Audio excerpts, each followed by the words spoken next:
કેમ છો મિત્રો? અત્યાર સુધી આપણે જોયું કે આપણે એસી નું બિલ કેમ ઓછું કરવું. આજે આપણે વાત કરશું એસી ના મોડ્સ વિષયમાં. એસી માં ઘણા બધા અલગ અલગ મોડ્સ આવે જેના વિશે આપણે જાણકારી કે માહિતી રહેતી નથી અને એના હિસાબે આપણે એને યુઝ નથી કરી શકતા. એસી ફક્ત કુલિંગ માટે નથી પણ બીજી પણ વસ્તુમાં તમારે એફિશિયન્સી આપી શકે છે, પરફોર્મન્સ આપી શકે છે.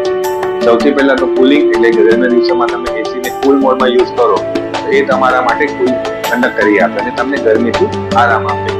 એ જ રીતે જ્યારે તમારે ઠંડીના દિવસો છે ત્યારે તમે એનું હીટ મોડ ઓન કરી કે હોટ મોડ ઓન કરીને તમે રૂમમાં તમારા ઠંડીને ઓછું કરી શકો છો, ઠંડા વાતાવરણને ઓછું કરીને એને ગરમ કરી શકો છો અને હીટરની જગ્યાએ તમે યુઝ કરી શકો છો. આ બીજું મોડ.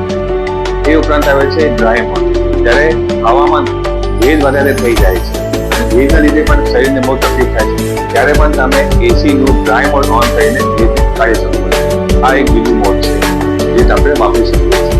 એ ઉપરાંત એમાં આવે છે આપણું સ્વિંગ મોડ. સ્વિંગ મોડની અંદર જ્યારે મોટા રૂમ હોય છે તો હવાને દરેક ખૂણામાં પહોંચાડવા માટે સ્વિંગ મોડ એક્ટિવેટ કરી શકાય છે.